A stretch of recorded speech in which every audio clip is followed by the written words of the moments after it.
Hey, Satanico here once again for God Loves Comics with yet another reading of Swamp Thing. This should be episode 14 as we march rapidly towards the conclusion. I believe this is starting around page 54 in terms of the sixth graphic novel, and so by my estimation, that's about 141 pages left to go.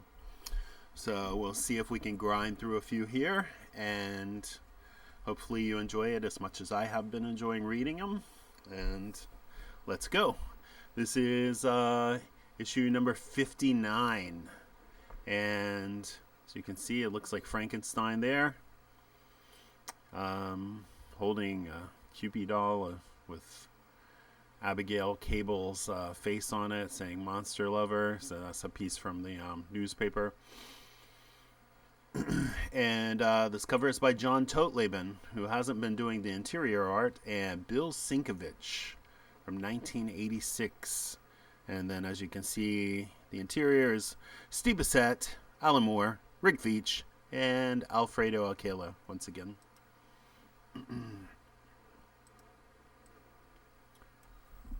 Roar!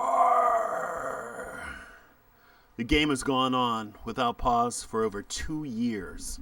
It is a game without form or rules, driven by the chaotic frenzy of its players toward the only goal the game has. Yeah! Penance.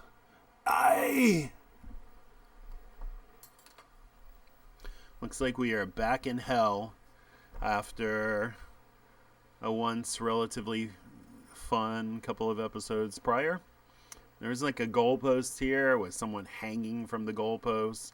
This is what you would call a scrum in rugby terminology, and a dog pile in American football terminology.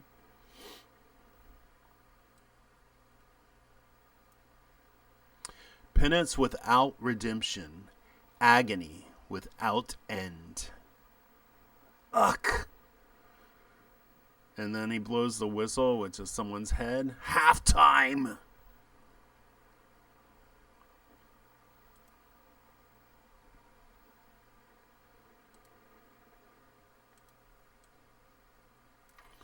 Make way, my darlings. Ah, how fares Anton Arcane, the core of our calamity? Ugh. My dear, winsome welt, you're weathering the game too well. I'll have to step up the pace of the proceedings if you're to pay your dues as you should. Ugh. Since you've barely atoned for your crimes prior to our third birthday in your last lifetime, whatever shall we do when we reach the time of your brother's birth? When you... My brother. My dear Anton, how could you have forgotten your brother, your beloved brother Gregory? You've so much to answer for in the way of sibling rivalry and such. Why, eons of torment shan't begin to settle that debt. I'm told you're still accumulating interest. I don't mind telling you that this sort of thing simply isn't done, darling. But for you, we'll call it an entertaining diversion, a halftime show. You've so many more games to partake in, and it only seems fair to unveil the scoreboard for our star participant early in the proceedings. Behold, Anton Arcane, your brother's lot, the map of your sins. So this is Arcane, still in hell, as he will be for eternity. Except since this is comics, he may escape, probably after Alan Moore has left the book.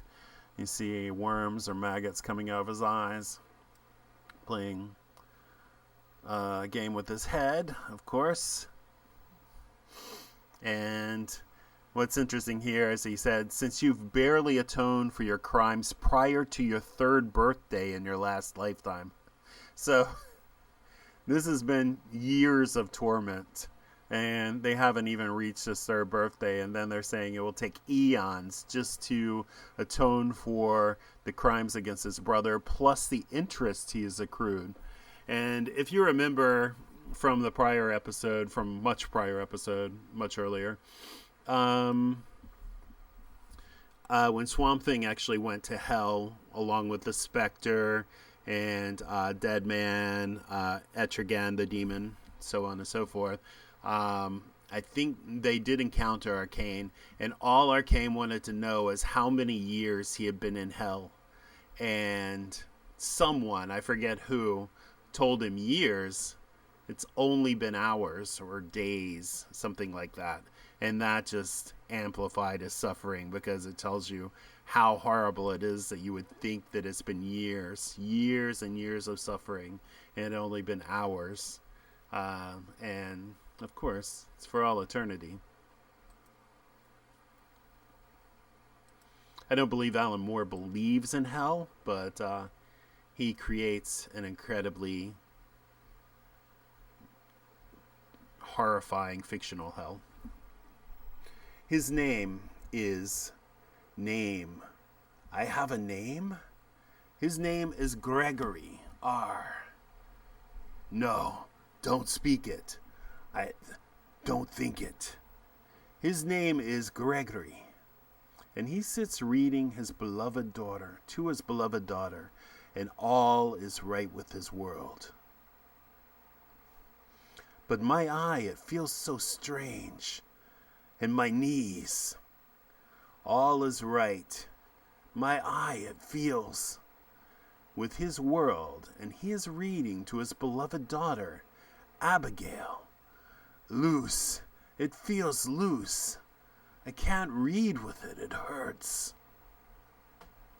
He is reading her favorite passage, bewildered at how important it seems to her. Remember that I am thy creature. I ought to be thy Adam, but I am rather the fallen angel. Obviously, it's reading from, as you can see, Frankenstein by Mary Shelley. And he is, in fact, I had forgotten, he is, in fact, Arcane's brother, and Arcane is Abigail's uncle, so this is Abigail's father. Why, he wonders, does this book fascinate her so? It doesn't seem proper, though, as ever he indulges her. Whom thou drivest from joy, for no misdeed, everywhere I see bliss, from which I alone am irrevocably excluded. I was benevolent and good. Misery made me a friend. Make me happy, and I shall again be virtuous. Father, what happened to the monster afterwards? Where did he go? Her eyes are tearing up. The book says... Oh, I know what the book says. It isn't fair. I don't believe he died on the North Pole. I want to know what really happened to him, Father. Can't you think of a better ending? Let's see. He drifted on that iceberg for days, and as he drifted, the iceberg melted until it melted all away. So he began to swim and swim and swim, until he swam across the Atlantic Ocean itself and came ashore in America. There was a doctor much like Frankenstein, who captured him and imprisoned him and... No, it hurts. It hurts. Dr. Chomes hurt him. Then he escaped? Yes, he escaped. He ran until a cab came. Run away, it hurts. The cab opened its door to him. And he climbed into the carriage, and the driver took him home to live with him happily ever after? Yay! No, the driver's wife, she screamed, and he had to flee again. He was alone in a strange land. He had to find her. Find her.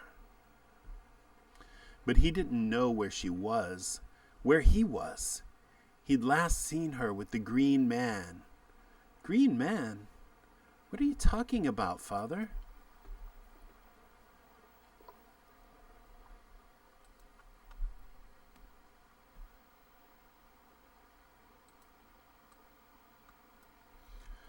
You've ruined the happy ending, Father. Sing to me, Abigail. Sing to your father. She sings to him, and his heart soars with her voice, and he savors the moment. Na, anan, ha, ha, ha, ana. Jumping Jesus on a crutch. What is it? Look, Father, poachers. Poachers on my estate. Pluka, nyanga, pluchas. Yeah. They bolt and run from him, heading deep into his forest. Father, you're chasing them into the minefield. Oh, my lord, stop! Stop! He calls to them. They have to listen to him. Fla! Fla! The minefield. They must stop. He cries to them as loudly as he can until his larynx explodes. My throat sput. Until there is no voice to cry out with. Uck.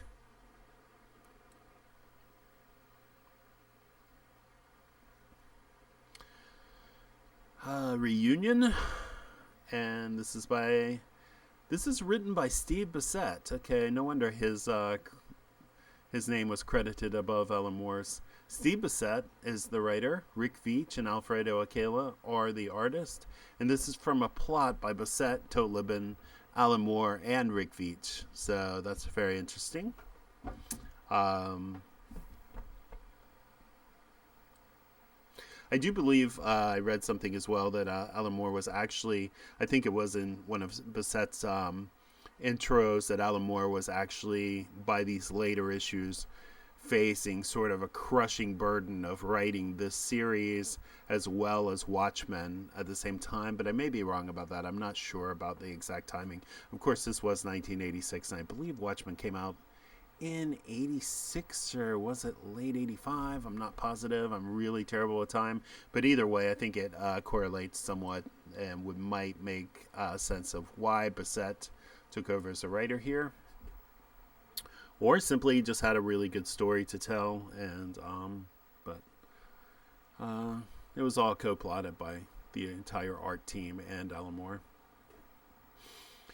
She had once again dreamt of the monster. It had come to her in her dreams, night after night, and she had recognized him. It was not Alec. The ache in her throat was unbearable. She nursed the pain in her throat with liberal helpings of honey in her tea. If only the ache of her loss were so easily soothed. I know that ache in my throat after reading a lot of Swamp Thing's dialogue in the voice that I use. She braced herself for an unpleasant day. Today of all days had to start with a nightmare. Not that she hated her job at the nursing home. No, it wasn't that. She just couldn't help missing the children at Elysium Lawns. Though they were autistic or emotionally disturbed, and the weight of caring for them had often left her heartbroken, they were young. There was always hope. Whereas here, morning, Miss Cable. Here it was different. Here, they're just waiting to die. Good morning yourself, Amy. How are you, Fee? Step aside, ladies. Ooh. Oh, Amy, let me help you. Apologies, little missy. Awfully clumsy of me. Oh, my clothes. My clothes are ruined. My guests will be so cross. Now, Amy, you know nobody's coming to see you. The day's visiting day. Amy, you got no family. No one's coming to visit you today or any day. Quit your whining, or I'll have to be off to see breakfast service, you understand? Yes, Gator. Abigail, proceed to Miss Jacobson's room and prepare for his family's arrival. Mr. Jacobson, I'm sorry. They are expected shortly. Sure. Morning, Miss Claiborne. I'll see to it right now. So they've got this abusive redneck who kind of takes some sadistic joy in, bullying the elderly customers or elderly patients. And it seems like the supervisor is oblivious to it or condones it. Abigail, could you also see to Amy's attire? You really must be more careful, Amy. And Amy gets scolded. Of course, it wasn't Amy's fault. As I walked around this levee round, I'm looking for that bully, and he must be found. Well, there's the bully. He had to find her. But it was so hard to concentrate. So hard to see. My eye feels. Keep track of what he had to do. Loose. It hurts. They had dared to come into his own home with talk of taking Abigail away from him. And he had run away crying. He could hear her stare. He could hear her still. She had run away crying. He could hear her still. My throat, tasting blood. Ever since Abigail's mother had died, he had done his best to keep her a proper home. But his work took him away often. And his brother, his meddling brother, and don't dare speak it. I have no brother.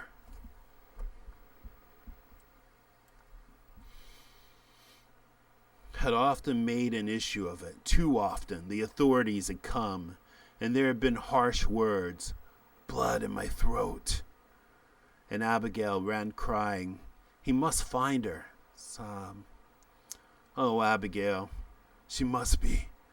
Found her. Found.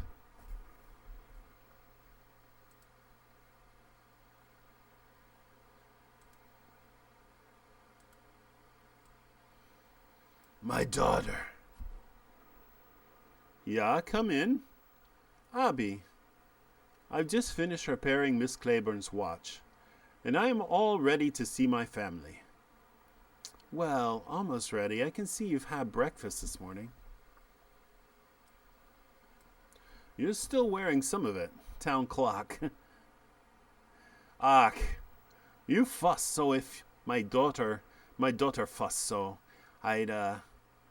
I'm sure she'll fuss over you in the second she's in the door. Now let's clean up and hide Miss Claiborne's watch. If Gator sees it, it'll never get to her. 9. Gator should watch out for me, my dear. Abigail, you grew up in the old country, learned the proper respect for your elders. But my daughter, my Elsa, she does not care. She will not come. Knock, knock, knock. Look, I'm sure she'll try to be here. Mr. Jacobson? Ja, where ist? Your guest. I trust you're pleased to see them. Ja. Come in. There is room, fier Alice. Father, it is good to see you. And Elsa?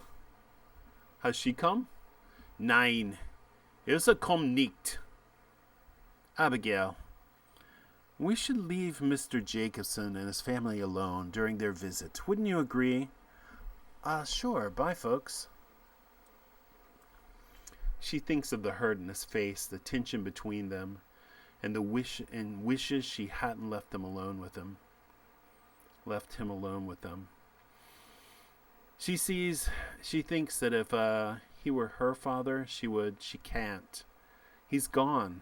Her father has been gone for nearly 15 years, a fleeting memory barely able to stir, erupting into a glimpse of the nightmare. She pushes it away in guilt and revulsion.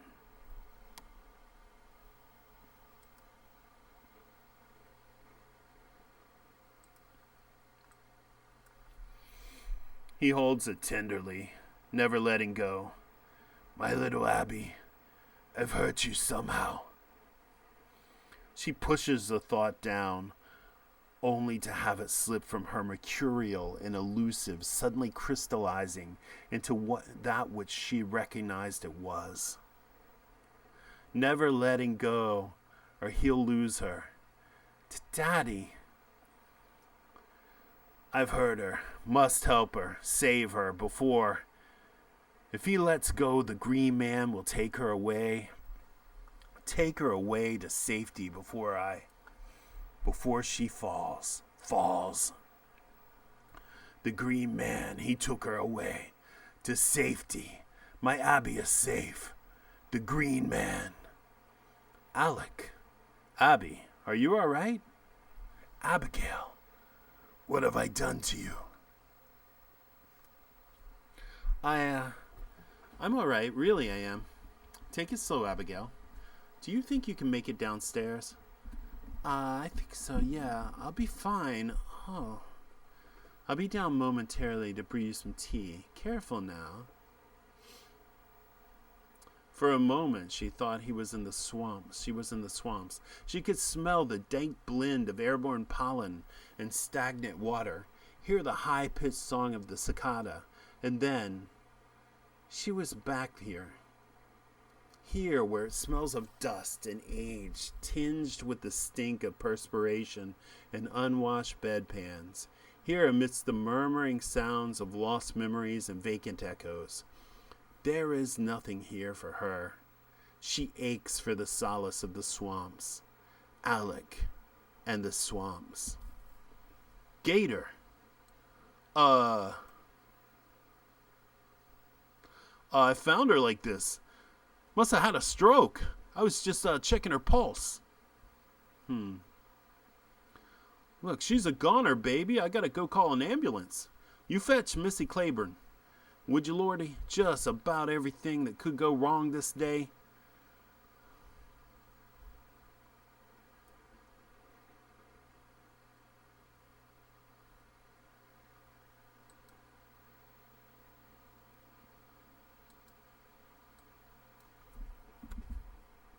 His name is... My fingers feel broken. His name is Gregory, and he sits with the mortal remains of his beloved daughter, and everything that could be wrong is wrong. My eye, it hurts so. I can't feel my legs. Daddy?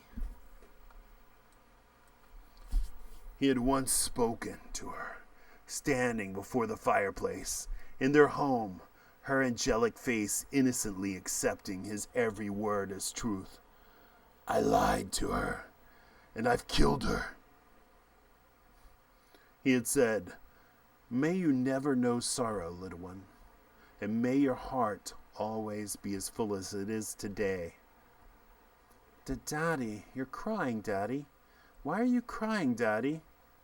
She mustn't see him like this, mustn't see him in such pain, mustn't know the sorrow of it. Daddy. He mustn't let her feel the despair consuming him. Why did I let her wander into the minefields? She mustn't see him. Not like this. God, it's come loose. My eye. This is Alan Moore doing a really good job.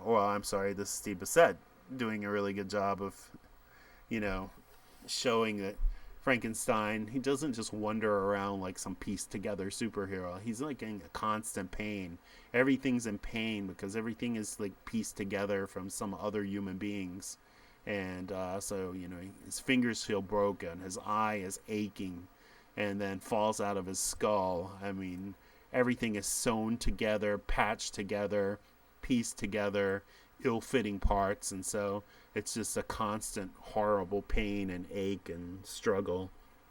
And he's not in hell, but he's suffering in the same way Arcane, his brother, is, who I suspect had something to do with his malformation at this point. He is not Gregory Say it, scream it, Arcane. He is what his brother has made him. Why did I wander into the minefields? He stepped on a live mine, and his brother Anton. No, it hurts. It hurts. Anton made him what he is. I'm dying. A patchwork man. An unraveling crazy quilt of flesh. I'm dying, I'm dying, I'm dying. Daddy. His name is not Gregory Arcane. She can't see me like this. No. Daddy. He is the patchwork man, and his world has gone to pieces. It scatters in shards around his ears. It writhes like a lizard's tail in the bloody clay beneath his feet. Groping. Clutching. Okay, well, that's the watchmaker. Or someone, probably this guy. Stealing. Reaching out. Amy's dead. I'm afraid a heart attack. Sorry to say, it's an all too common event here. Oh God, how do you stand it? I don't know if Abigail, I don't mean to be hard on you, but neither have I time to mollycoddle you. I assumed when you accepted your position, you knew how difficult it might be. If you're to stay on, you must be able to stand it. I've no use for you otherwise.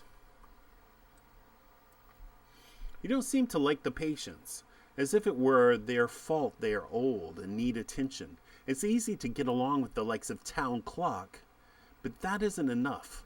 They all need a care and acceptance. It's hard with all that's happened. Liz living with me, she's practically an invalid. I know what you've been through, though it's really no business of mine. You've worked with autistic children, and when Deanna French gave such good references, I had hoped. But it's different here. It's not like working with children at all. These people like your parents, perhaps. Your father, would you be able to accept and care for him, Abigail? Take the rest of the day off, Abigail, and think about what you want to do.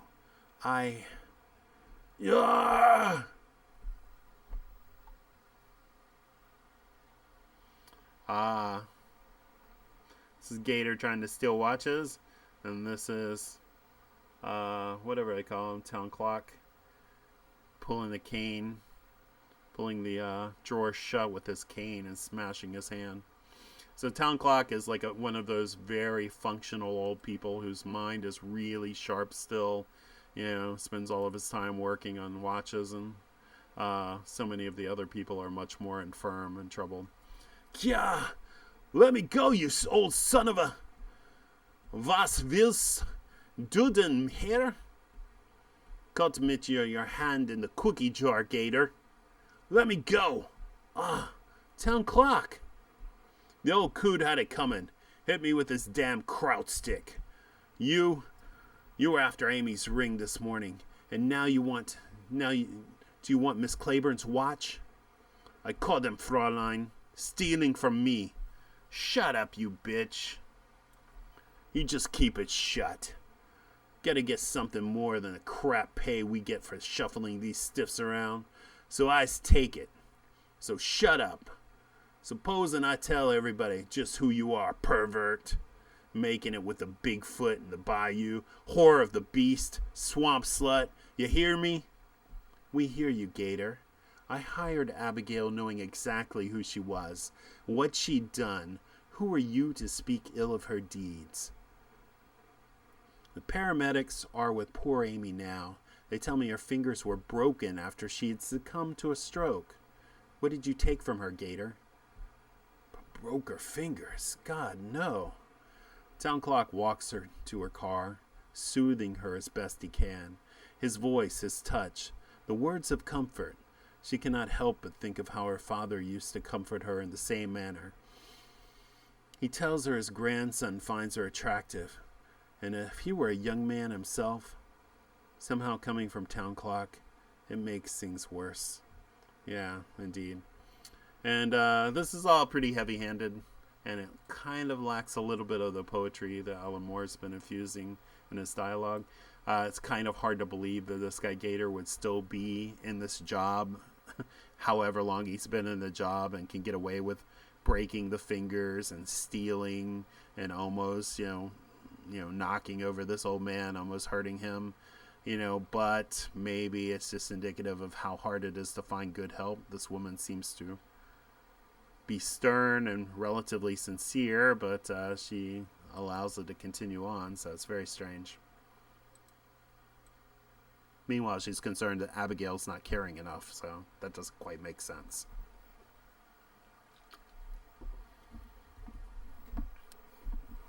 A phone message came from Chester Williams.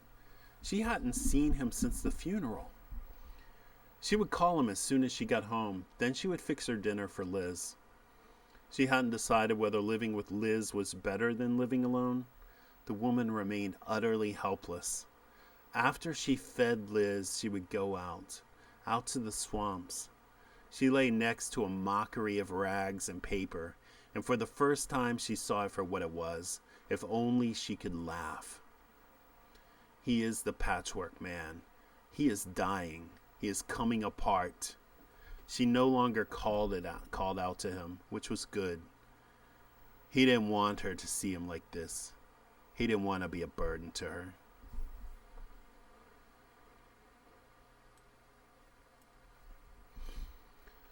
She called Chester after preparing supper for Liz. A swamp monster in Texas?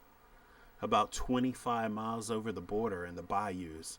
2 kids saw it this morning, and there's been sightings in the same area over the past month. I've got 3 friends who'll go with us. Well, now she thinks this is a Swamp Thing, and actually it's her father, which is pretty bizarre. By the time the rain stopped, he knew what had to be done. He was very tired, but it had to be. By 10:30, they were on their way. Look, Abby, I don't want you to get your hopes up. He would make his own bed, dig his own grave. He would put all of his flesh in it, and he would sleep.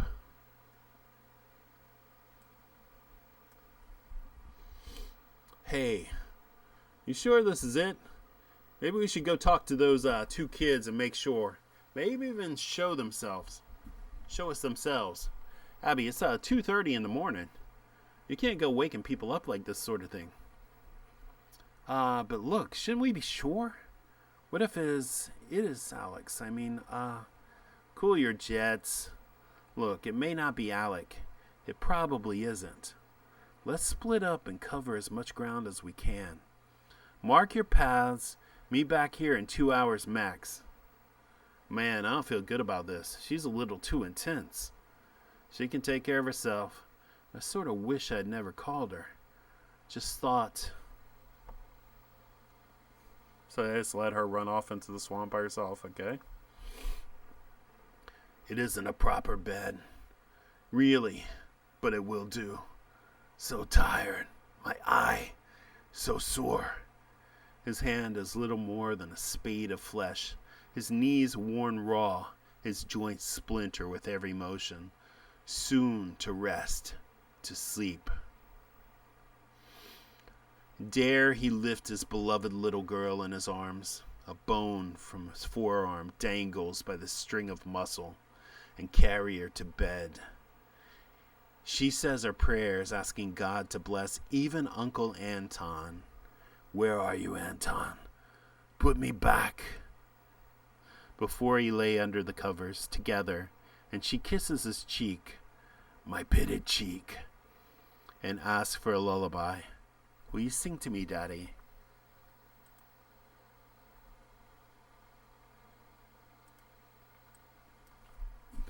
I'm getting better at it, listening to the swamp. Not like you, of course, but sometimes I can hear its whisperings, its songs, and I pray it is you I'm hearing, a faint gurgling above the seething rustle of reeds, between the bass chorus of the bullfrogs and the soprano twittering of the peepers. It almost carries a familiar melody. I am coming. I followed the listless gurgling to its source, hoping it will somehow betray your resurrection. I can remember finding you, eaten by radiation, croaking in the darkness, an infant yam with the voice of a cartoon character. How hopeless it seemed then. But as I see the wide moss-peppered figure kneeling in darkness and whisper your name, Alec? I know you are still gone, and yet... The hushed gurgling stops. Just as I begin to make sense of it, as it turns, there is a moist flapping of unwilling limbs, a flurry of flies disturbed from their feeding. I know it from my nightmares. Wait! I know what it is. Whoa! That's when it began to rain. Still, I could hear it. Above my own sobbing. Daddy? Daddy?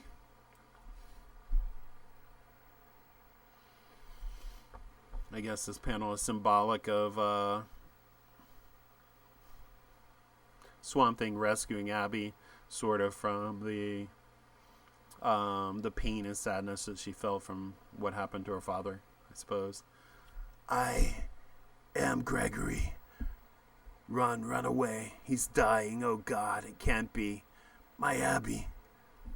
No, this can't be. Finally see him. Poor Abby, she's always falling in love with monsters. In this case, I mean, it's her father. The wet stench of death melts into memories of scotch and tobacco she could smell when he held her as a little girl. And for a moment, all that matters is that he is her father, she is a daughter, and they are reunited. Come home with me, Daddy, come home. I am Gregory Arcane, holding my dearest blood of my blood. I'll make it better. Somehow I'll make it better. I am strong for her. I will comfort her, shelter her from the cruelties of this world. I will protect you, my little Abby. Oh, it's been so hard, so cruel. But I've been strong, Daddy. I've been the best I can be. Forever, your father. Can't you see I've missed you, needed you so? Forever, my daughter. Let me hold you. They killed you, Daddy. They killed Alec. Killed everyone, everything I ever loved. I love you, my father. He is Gregory Arcane, and he bathes in his love for her. Her love for him, running his fingers over her hair, fingerless, aching stump. Daddy, why didn't you tell me it would be so hard? Why did you go and leave me alone? I am what my brother has made me. Alone with so much sorrow, she cannot see me like this.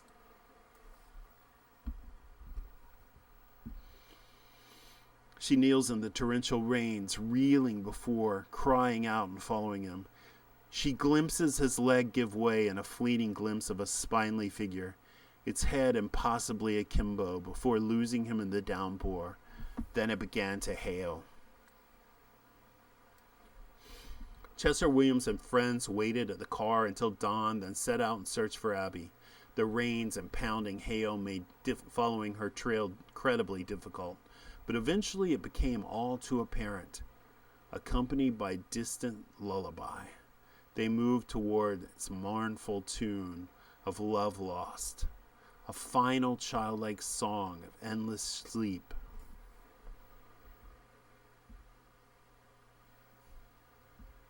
Just random pieces of his body that either fall off or he's taken apart, and the halo flies. Abby, who? Chester. You've got to help me, Chester. I can't find my father's head, Chester. His head is gone. The hail, he fell apart, and I can't find his head. Such a wit you are, Anton. Such a remarkable fellow. To still be causing pain on the earthly plane so long after having left it yourself. Your poor niece. She'll never get ahead. Oh yes, this entire time he was showing this scene to Anton in hell.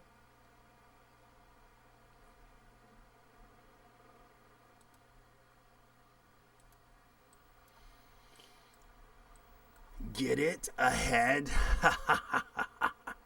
Why, you've inspired me, Anton. I really shall have to devise some reward for your particular brand of vile behavior. Shall I return you over to the brainworms again? The iodine pits? Another lame pun, perhaps. Well, Anton, this isn't like you. Nothing to say, nothing at all? Ugh. I heard her gasp. Enough.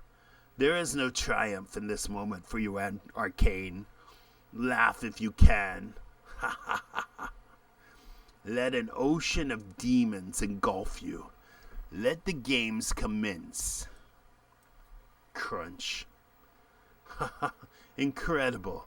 Unrepentant to the end he'll be. May the proper demon material, much as I hate to admit it, once his debt is paid. He may be proper demon material.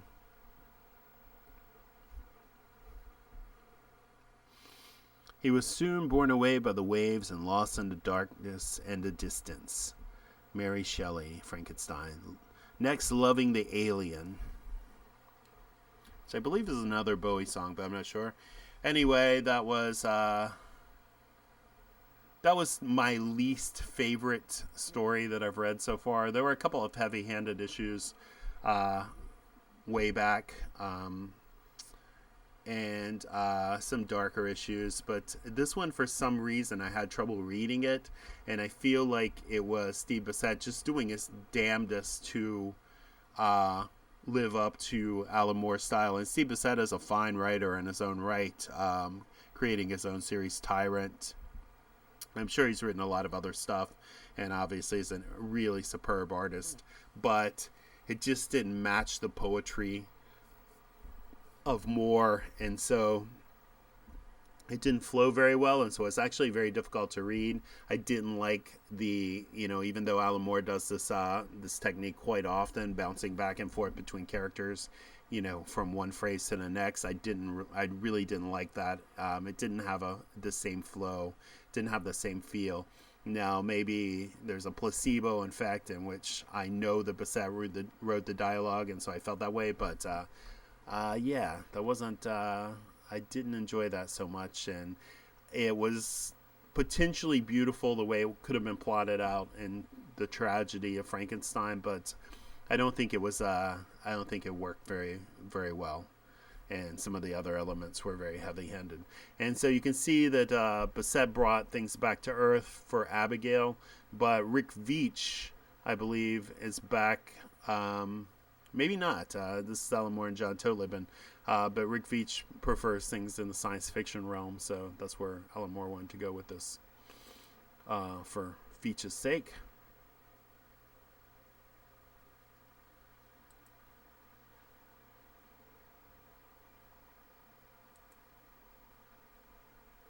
And a lot more reading.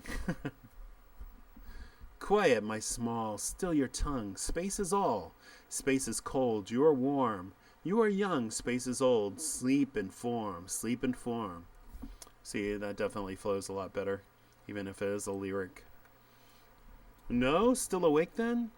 Does my sleep song not charm the thoughts from your minds and pour them away into the great black outside that is everything? Oh, little ones, I am tired, and the blood and ore moves sluggishly within me. But you are awake and restless in your pods, slick with warm oil, your cogs, capillaries prick me as you move. What disturbs you? Is it the dream drones that flutter through your cradles, feeding you with their cool nectar of intelligence, the chemo structure of each gleaming bead encoded with an ocean of knowledge? Their narrow beaks drip algebra, psi-botany, and a cascade of excellent languages. Surely they do not keep you from slumber. Is it the light? Shall I increase the number of facets in my optic canopy and shred its brilliance still finer? Is it my voice? Should I remaster it 12 layers, peeling back the subsonics? No, it is not the drones or the light or my crooning that keep you from your gentle oblivion. You're waiting. You're waiting for me to tell a story. Okay, just realize that this is this takes up where we left off with Swamp Thing leaving Ran, and he was going to another planet that was nothing but incredibly intelligent vegetation, in which he was hoping to find a way to get his body back in electromagnetic or something, bioelectro pitch, so he could return to Earth. And so I believe this is where we are, and these are the plants that are, I don't know, this is probably some sort of telepathic communication, but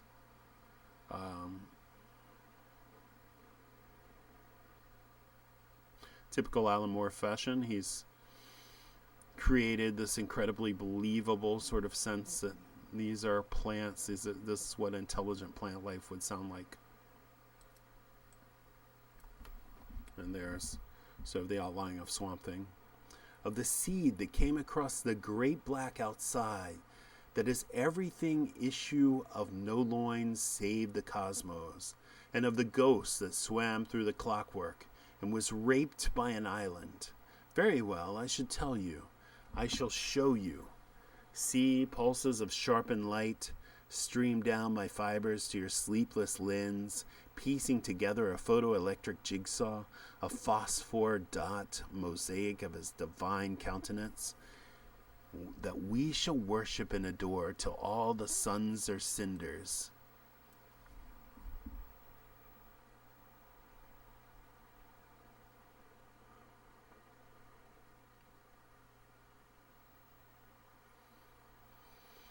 Pretty much the same creative team, although this is John Totleben stepping in on all the art, pencils and inks, of course Tatiana Wood still coloring, and Richard Bruning typing.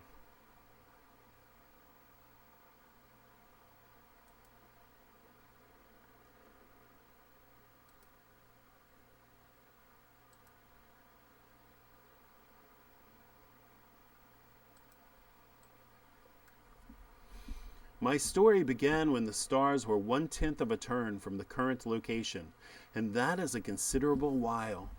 Drowsing in my pod while my mother's drones drooled liquid data, I felt my brother's minds shifting in the chambers beyond my own. Their maleness, their otherness excited me, but my mother, the island, gently chided her only daughter. Not yet, she said. Wait, she said. Wait, and you too shall be an island, your brothers as dust motes by comparison. Wait, and when you are grown, I shall launch you all into the great black outside that is everything. Perhaps one of your kin will find you again, or perhaps those fierce boy seeds will swim across the blackness to woo some other island's only daughter. Just as one of that island's man's sons might come to you, propelling himself through the dark aether with its splendid silver tail, which is essentially sperm. Then you will know the ecstasy and the great heat of fusion with one whose flesh is as your own. You will know that melancholy pride which comes with your first pods, glass bulbs at first, smooth and cold, softened by the fungoid circuitry that swiftly covers them. You will know then what it is to be loved and to be a mother. Until then, you must wait. Wait. And I waited. After some time, I was expelled from my mother's womb of iron and cellulose, spat out into the great black outside that is everything, to await my first lover. And I waited, and I waited. The stars turned by degrees, but no suitors came save biologically incapable of quenching the longing within me. Alien wayfarers of myriad different species, perhaps 1 in 1,000, comprehending what it was like to be burrowed within. They came, beings made of intelligent ice, and creatures fashioned from white sticks and red fibers. They came in loud and smoldering chariots, or poured their atoms down beams of blue light. Some took me for a planet, an unclaimed solar satellite that they might strip the ore from or infest with their overspill of their populations. Some, perceiving the intricacy of my cyberstructure, concluded that I was perhaps a ship, a giant engine of war that could be tamed and turned upon their enemies. All of them perished, their chariots and their corpses ground between the gears of a biological process incomprehensible to them, slaughtered by lumbering metal antibodies. Their flesh was not as mine. I could not fuse with them. From their remains I abstracted what minerals I could, absorbing them into my own mass. That which I could not ingest decomposes yet within my endless intestinal passageways. And I wept for them and for myself, and I waited.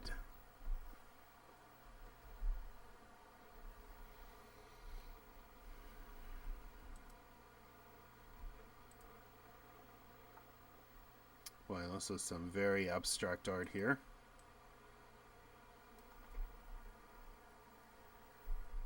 There in the lonely dark, fear gnawed upon me. Had my race grown fewer across the millennia, so that no boy seeds remained to find me? Had my own brothers perished searching hopelessly for another island that no longer existed? I ground my continents together in a terrible, bitter frustration. I begged whatever forces there might be that I should not drift for an eternity, never knowing love, never knowing fusion, and I waited for their reply, and I waited. When my remote sensor globes afloat in the distant nothingness relayed to me their first impressions of the life form entering my proximity, I recalled the aliens whose mortal fragments were forever lost within me, and I was not moved. And yet, there seemed to be something curious and rare in the swirling pattern of energies, some fascinating singularity.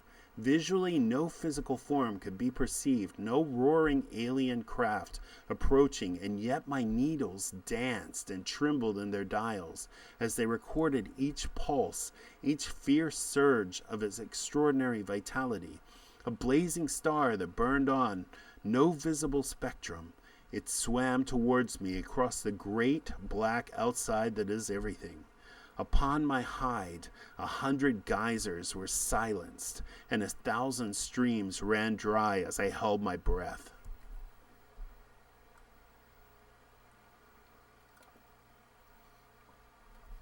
Cheated by this invisible interloper, my optic display rippled mad lights, an agitated brilliance that flashed from screen to screen, finding nothing, while all the time I felt that spectral fireball crackling nearer, white-hot and spitting.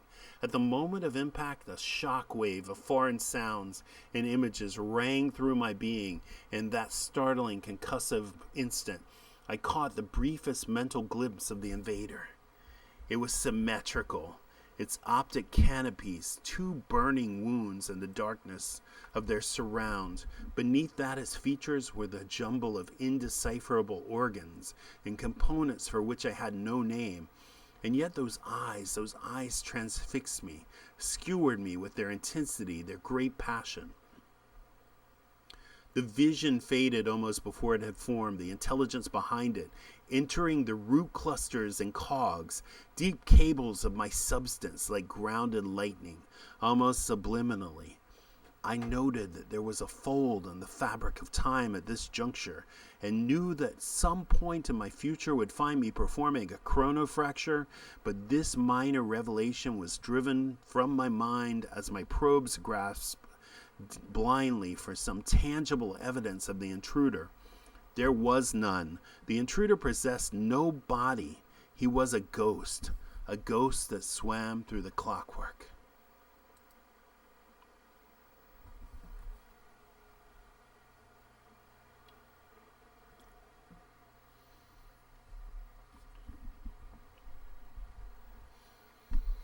Pretty amazing double page spread here.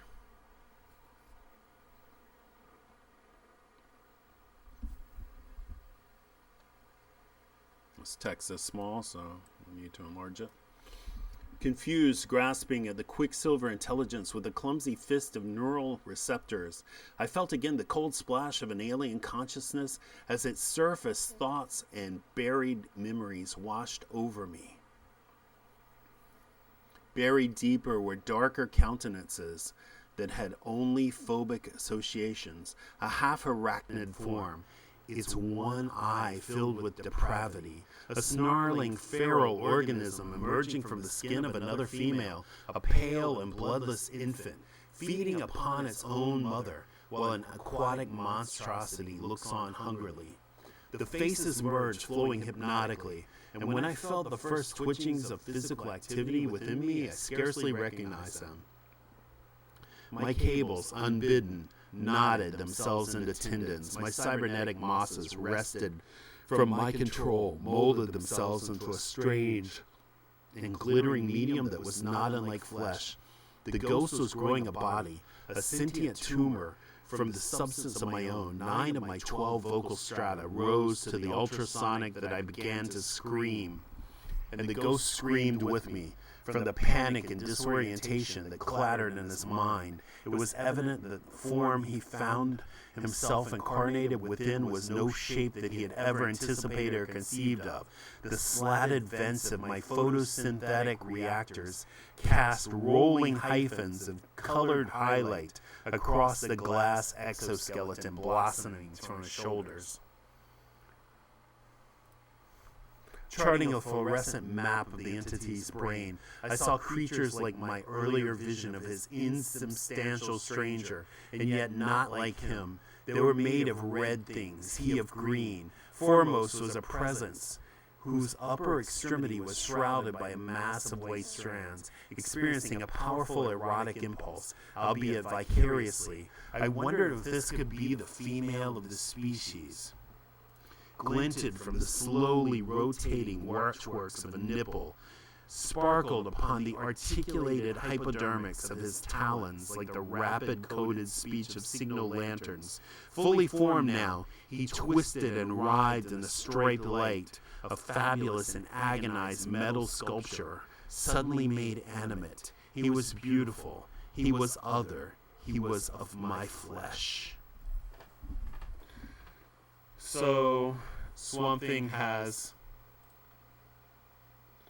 made the jump from Ran to this planet, and quite unexpectedly, this planet seems to be comprised less of vegetation, a lot of metallic stuff, and so we see him, riddled with all of these clocks and chains and things, and I guess there's enough organic for him to form his body, but he's in quite a lot of pain because this is some kind of bizarre sort of, he's never done any kind of transformation like this, and we still don't really know what this planet is comprised of, but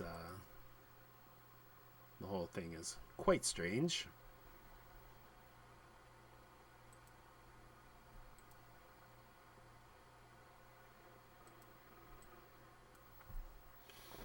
How shall I say it? How to describe the effect this last bare fact worked in me? He was of my flesh. I was melted by the implications. Yes, that is it. Melted. Not for my body that was not melted, save for the unchanging magma boiling ceaselessly under my nuclear core. Not my body, but rather my mind, my psych structure, myself. Myself is what melted. All the precisely indexed data sucked greedily from the computer systems of 1,000 doomed alien vessels All my art and science and neurosynthesis, the logarithms and sines, the very formula of what I am, melted. It was as if all the electric vapor of my knowledge had condensed, distilled itself back into the trickling nectar that my mother's drones had fed me in the pod.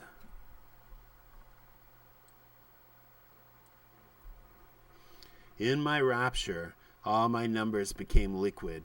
I confess I quite forgot the intruder. Further to this, I forgot also to stop screaming.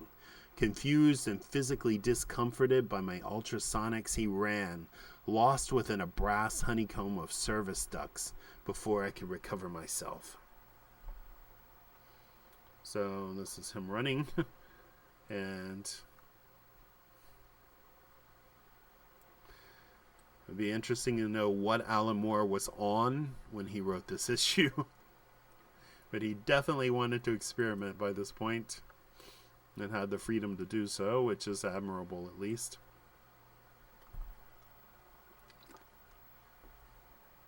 And John Totleben as well did an amazing job visualizing this utter insanity. It took only instants for me to triangulate his vitality signals, but by then he had reached the central knot of a transportation matrix used by my maintenance drones. From the eye of this gigantic and abstract web, spatial wormholes bored their various ways to the ultimate reaches of my body, the ice fields of my breast, the whirlpool-haunted ocean of my brow, and the desert of my belly. Peeling back lids of circuit-laced cellulose from the photosensitive steel of a new eyes, he watched in terror, in fascination, as my drones dug finger skewers of white gold into soft plant flesh of their abdomens, cold hands glistening wet, groping among their intestines, to reset, recalibrate, alter coordinates before entering the pulsing aperture of their choice and vanishing, simply vanishing. Hoping to recapture him while he stood rooted with incomprehension, I extended eager magnetic digits with rippling fingerprints. Tendrils that reached, snatched at him, were too slow. In his retreat from the clutching, shimmering fields of force, he stepped into a wormhole and was gone, tumbling without coordinates towards a random destination. I hoped it was not the magma, or worse yet, the core.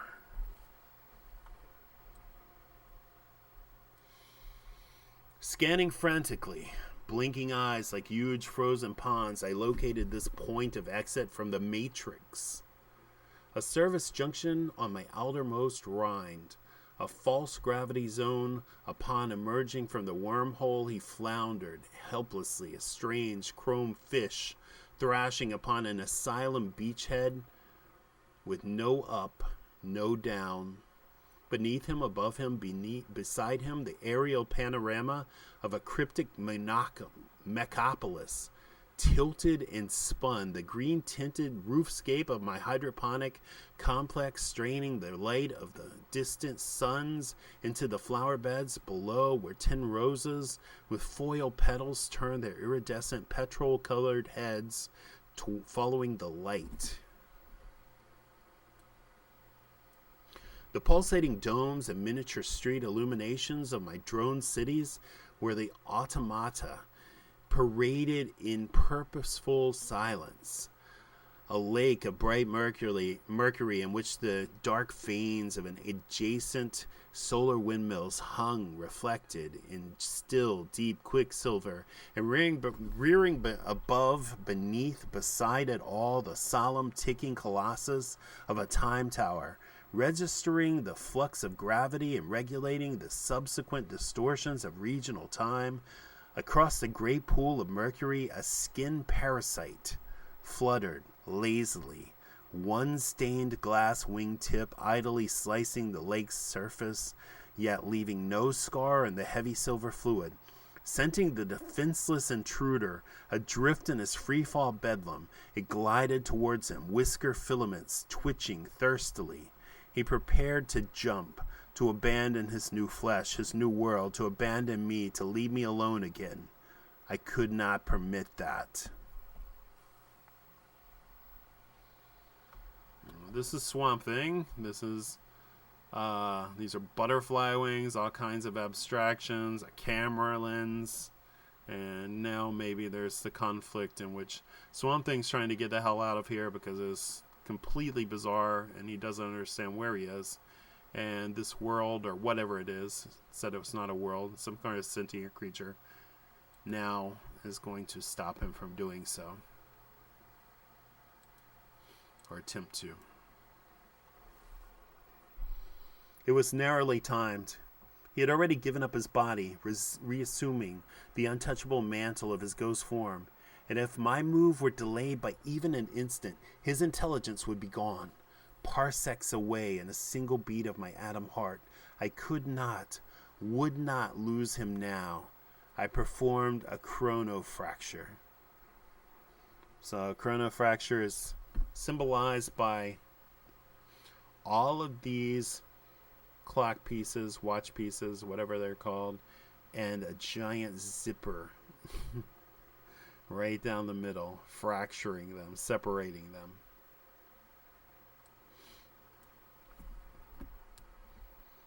And there's the sperm, which I guess symbolizes Swamp Thing's psyche.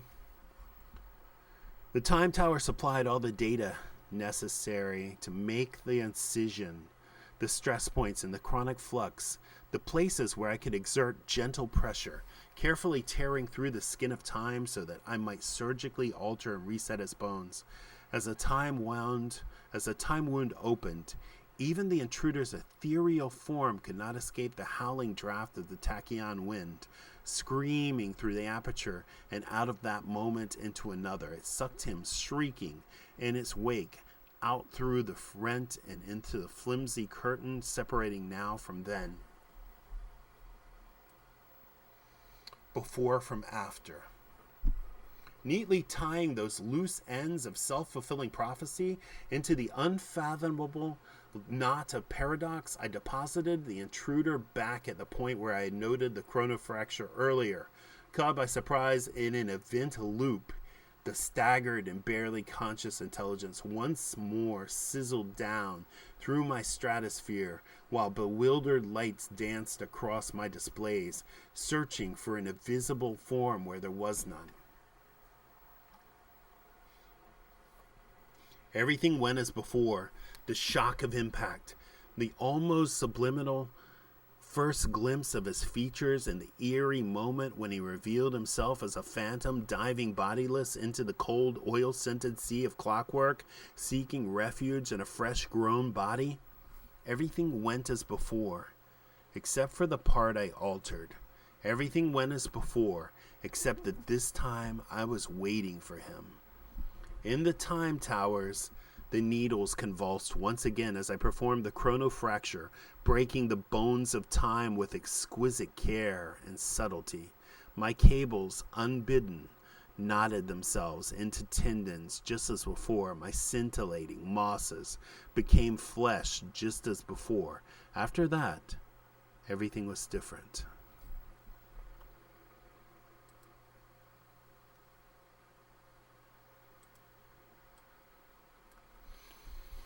His tumor body wrenched itself free from my cyber loam, snapped wires trailing like ganglia, a rain of microchip soil falling as he uprooted himself, preparing to run. He was too late. My engines were already surrounding him, presenting faceless walls of frictionless steel, big and indifferent as buildings. A moving city of metal slid towards him, confining him. Poor thing. That couched his perception of love and lust in such soft and curvilinear imagery. Could he comprehend the tenderness and the hard geometric embrace tightening upon him? I like to think so. In the blind facade, panels hissed open. Leaking steam and viscous pearls of scented oil trembled on the dilated lips of shutters. From these openings, tongues of thick cable darted, artificial light glinting violent on their lubricated steel jacketing. One found the intruder's ankle, one found a thigh, and yet another his shoulder, and a fourth his wrist. As triple-jointed arms of filigree platinum unfolded themselves from the niches in the advancing walls and stretched inquiringly towards him, he could not move. His entire being, his strange and singular existence, rested wholly upon my whim, was at my disposal. For those moments I owned his life and his death, and I loved him for that. The platinum arm opened his fist and flexed scalpel fingers. The first cut opened him from throat to abdomen.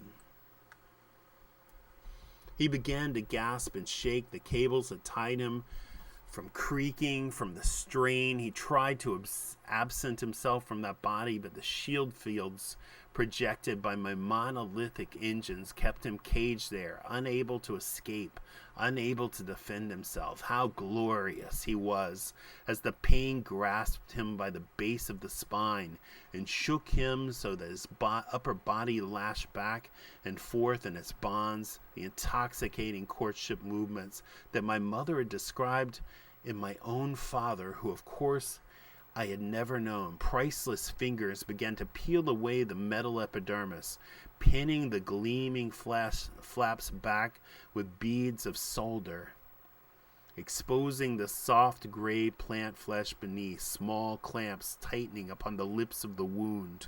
The noise that he made was distracting, and might perhaps have spoiled the intimate and romantic ambiance of our impending union. Therefore, I modulated my voice and commenced an audio loop of soothing sound patterns with subsonics that charmed and stupefied the recipient. After a few moments, the screams became low moans, and he grew limp upon the torture harp of wire that held him. Hanging in submission, his struggles becoming gradually less frequent as concealed speakers whispered their anesthetic love songs. The principal engine moved upon slick bearings into an appropriate position, and as the first stroke of the cylinder heads drove home, he threw back his glass bubble head and was never more lovely than at that moment. Kind of like a mechanical female spider devouring her mate, but this is some very strange stuff.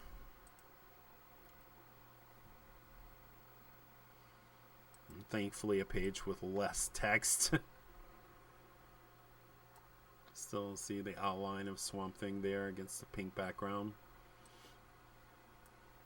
Finally, with industry and joy and great noise, it was done. The splendid thing, the necessary action, the fusing. Fine bore needles of hollow diamond entering through his gaping scream struck upwards through the roof of his mouth to fill the cranial cavity with acid. His dissolved brain in suspension was then drawn off by the same needles of the stamp of his unique intelligence etched upon each molecule.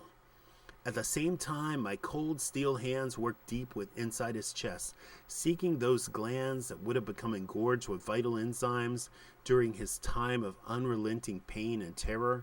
I liquefied his spine and neural cortex, siphoning the resultant soup away, down midnight gullies and arteries of glass deep within me. I drank the wine of his intelligence, drank his body, the pattern of his cells. I ate his fear, I ate his agony, I ate his love, his love, his love. The rest I threw away, unraveling the body, tumbled down my center well, past level after level, each strata more cryptic than the one before. He fell past the tubes of tinted crystal that were already sluicing his codes and his chemicals towards the vats below, where they were analyzed, synthesized, and mass-produced, channeled along the uterine duct system to be sprayed across my ova orchards in a fine and fertile mist.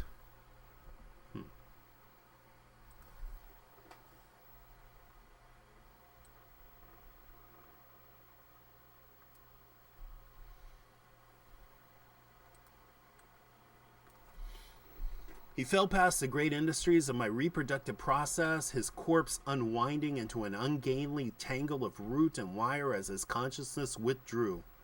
He fell past the depthless secrets of my entire race and their procreation, to him an unreadable manuscript illuminated by fabulous and baffling illustrations.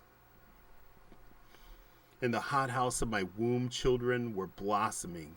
You were blossoming. Oh yes, this is, after all, a bedtime story to whatever, pods, seeds, children. Your transparent pods hung trembling from my iron stems amongst the spiny husk of older and unfertilized eggs, gleaming wet and triumphant, and alive amongst those dry, dead failures.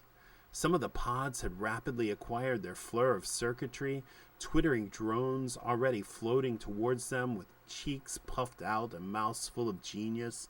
The ghost fell through the whispering prenatal twilight, a landscape we recall only in our saddest dreams, and then with a wrench he tore his intelligence free of his dismantled flesh and was gone. In his time with me, I know not what he saw and how much he understood of it. If he understood that he was loved, that would be enough. Okay. Perhaps she, or Swamp Thing, has gotten what she needed from him to bring life to these pods, and now will dispense of him.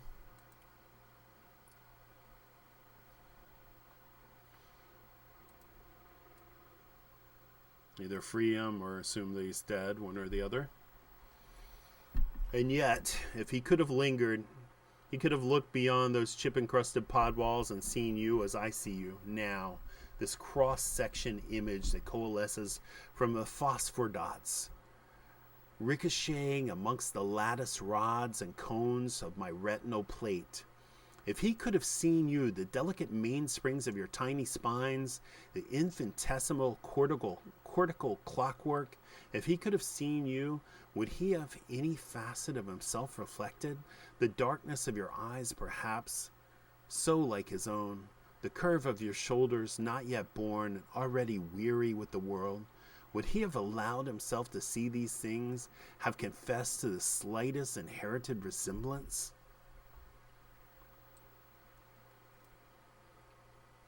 This is an embryonic swamp thing, clock monster creature thing, pod. Could he have loved these lukewarm and peculiar little creatures, these fetal bio-automata? You, his children, could your father have loved you? Yes. Yes, in time, I am certain of it. But he had to go away.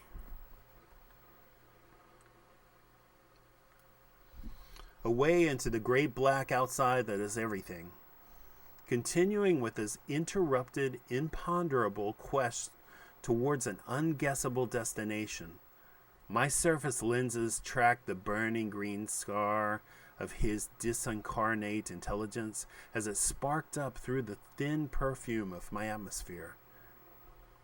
My orbiting monitor globes tracked his commentary into the blackness, with eyes that saw far beyond the merely visible, watching unblinkingly until he was gone, from all perception. And that is the story, my small ones, of how a barren island called upon the forces that be to end her loneliness, and how the universe responded by delivering to her the succor of a ghost. That is the story of the grand miracle, of the mother whose children were conceived of no tangible father, flesh of no flesh, save her own. You drift and dream, waiting to enter the world, progeny of an invisible God. Your legend will resound down the millennia, amongst our kind, awaiting your glorious coming. I tremble.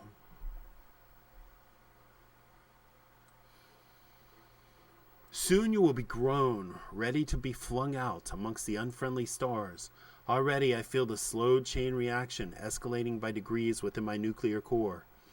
When the day has come, the force of my explosion will catapult you deep into the void and your separate destinies, and in that final white-hot instant, I shall be glad, fulfilled beyond all measure.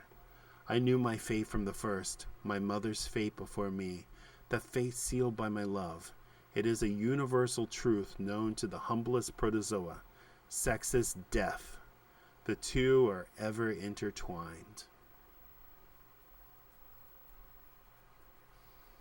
So when she releases the pods out into the endless space, that's when she dies. But all of this description here really suggests Alan Moore sort of in a winking nod to the Immaculate Conception of Christ, because, you know, she talks about the succor of a ghost. That is the story of the grand miracle of the mother whose children were conceived of no tangible father, flesh of no flesh save her own. And then also mentions an invisible God, essentially suggesting her children are like Jesus, but they'll be spread across the universe. So at least that's what I gather from this.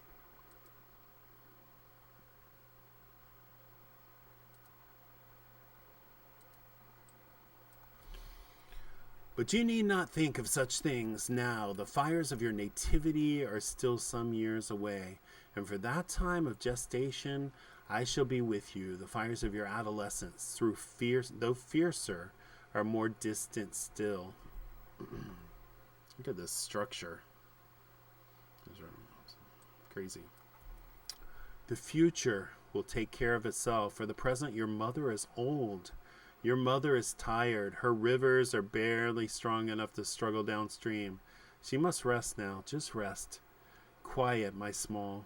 Still your tongue. Space is all. Space is cold. You are warm. You are young. Space is old. Sleep and form. Sleep and form.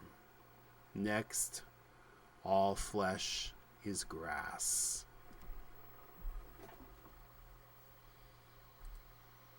And that will be next. And it's rather terrifying. Rick Veitch is back. Alfredo Akela again. So those two episodes were not my favorites. The first one I really didn't enjoy. This one was quite a challenge because so much text to read and very abstract, both visually and textually, until the very end, where it all sort of comes together and you do understand it. It is very poetically written and quite beautiful in a sense, but also rather obtuse at points. And so I'm just going to leave it there for these two episodes and kind of bundle them together, because I feel like it would be very easy to skip from episode 13 over this episode 14 and straight on to 15 if you wish to do so. But of course I was the one reading it, so it's pretty easy to listen to, I assume. I stumbled and stammered quite a bit on the first episode, even though it has a lot less text than this, because as I said, the flow of it was so much different in a way than Alan Moore's flow, and the interspersing of the dialogue between, you know, seemingly Abby's thoughts, her father, all of this stuff, and then regular dialogue, and I didn't feel like it worked very well. But anyway, we're going to call it quits there. This was episode 14, I do believe, of the Swamp Thing reading, and let's see what page we are on. We are on page 99, so the march continues. I believe that means we have about 96 pages left to go. Almost 100 pages left to go. So thanks very much for listening once again, and please feel free to leave a comment of what you thought about these stories if you happen to listen to this. Thanks very much for listening, and I'll see you next time. Goodbye.